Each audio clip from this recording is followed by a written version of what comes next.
nangihina tayo, lumalakas tayo, nagiging active tayo.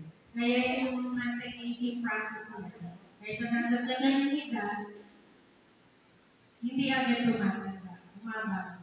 Parang paurong. So, grabe. Kasi parang siyang stem cells eh. Totoo yun. Kasi yung din ako. At mamaya, i-discuss ni Tita Monia. Okay, so isa pa pong testimony na papakinggan po natin. So, ito po talagang amazing. Talagang, ano siya, yung kung gaano ka-powerful talaga.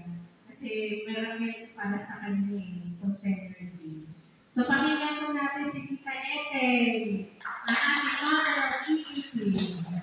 Si Tita Ete, 18 years old. Tingnan nyo naman.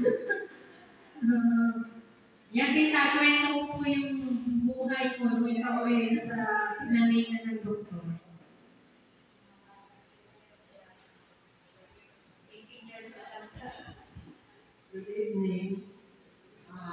Ako si Angelica Umali, Australian citizen. Na sa Australia ako nag-stay yung natin.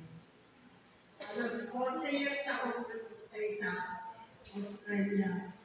Umenter ako ng Australia noong 1990. 1990 ba?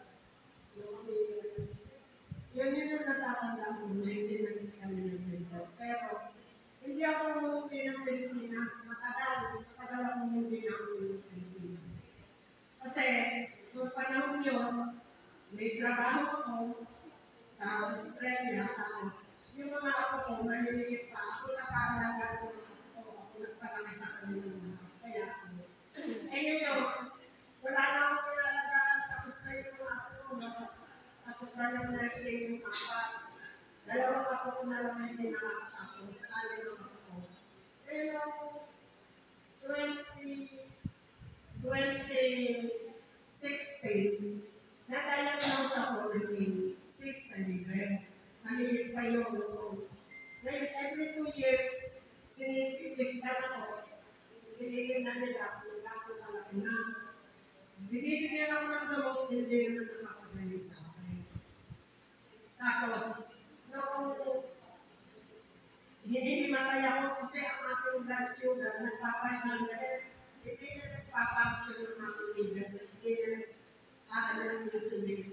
Kaya nagpapahinggan ang aking blood sugar.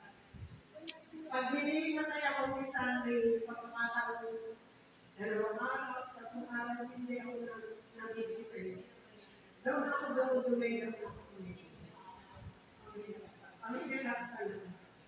Tapos nito, 2023, sinabihan ako ng sa Australia na operahin ako. Pumayag naman ako. Nang operahan ako, ang sabi ng mga doktor, o sige, ayusin natin lahat yan. Pag-opera sa akin, pinapasa ng pagkamalay na ako na hindi nila sinabihan sa akin, may good news at bad news. Ang good news, sinabi nila, nalinis nila lahat ng aking body system, lahat sa loob. Ang bad news, hindi nila natanggal yung aking cyst sa liver kasi 10 cm na, napakalaki na daw. Pag tinanggal, madudurog na yung aking utal at ikamamatay ko. Kaya sabi nila, just do it this way, eat the right food and enjoy your life. Ngayon, ang ginawa ko, hindi sinabi sa pamilya ko, sa mga apo ko, sa dalawa ko anak, hindi ko sinabi. Sabi ko na lang, uuwi ako sa Pilipinas, daw ako magpapalabas. Kaya nung umuwi ako dito, akala ko, mga last days ko na yun, nag-blow out na ako sa batch grades ko. Sabi ko, birthday ko, pero hindi naman. Ang birthday ko, December. Sinama ko sila sa Bible, sa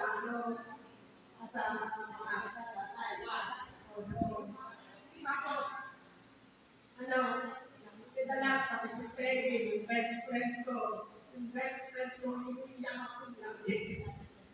Si Lenny, isa rin siya sa naging instrumento ng Panginoon sa akin. At si Coach Anthony. Sabi ko, lagi kong tinadasal.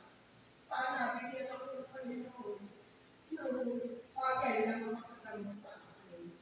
Tapos, ayun, in-invite ko tayo din. Sabi ko, punta ka dito.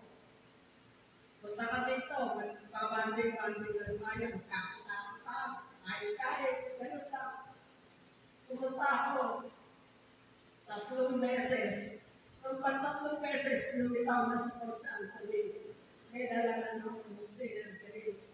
Pinakilala na sa akin. Saka, yung iba kong classmate, si Tessa, na mabait ng papel, tuminawa pa karamdam, wala yung mga nangyayari. Kaya bumili agad siya ng 3 packages. Binigay sa akin ng 1 package. Sabi niya, "Ate, inumin mo to. Gagaling ganito." Sabi ko, wala akong pambalit pa siya. Sabi niya, "Hindi ka kasi kunin mo na." Kaya ayun, ako na. At ilang beses ko pala, ilang linggo ko pala nag-iinom yun. Parang nagdala sa akin talaga. Nakalakad, nakatayo na ako sa ito. Hindi na ako nagtutulog. Nakalakad na ako. Nakakakiyat na lang ang salita. Talagang ang galing-galing talaga ng epekto sa akin ng sigarilyo. Kaya, tinakarin ko niya. Ginagawa ko ng mission. Saka, parang yan ang naging ano ko. Ang biggest ang aking deepest one. Yung nag-ibisa kami magkakapatid. Ako na lang natin, patay na lang sila. Ako na lang isa. Ang natin sa aming pamilya. Kaya, minahal ko na ng gusto yung sila Chris. Kahit ganito talaga po yan. Napakaganda po natin.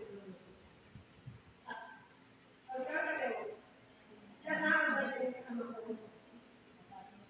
Lagi ko sinasabi ko, magaling talaga sila Chris. Minahal ko talaga. Lalo na sa mga may sakit. Minsan nga, nagbibigay pa ako eh. Binibigyan ko, nagtutulog na sila ako. Parang yan na ang aking, yung wisdom.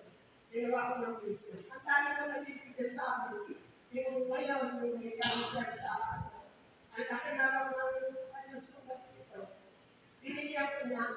Naku nila, mga ganit tao na ako na. Kasi sinabi sa PGH, wala na raw lunas. Eh ngayon, kumagaling na siya. Kaya kulang siya sa pera ngayon. Dati niyo, ang yaman. Yaman niya yun. Kaya, ginagawa ko ng binibigyan ko na ng binibigyan. Yun lang po, maraming salamat.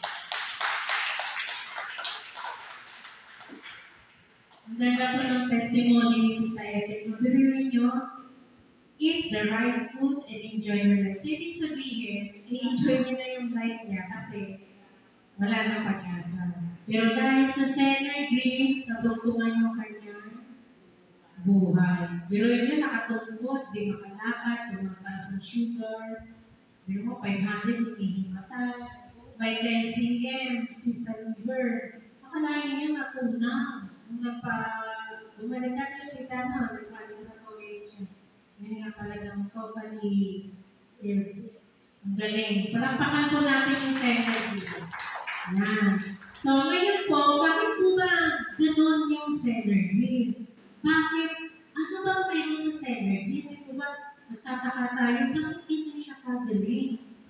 So, dahil mayroon tayong mga, sabi mo, paano siya na-coordinate, paano siya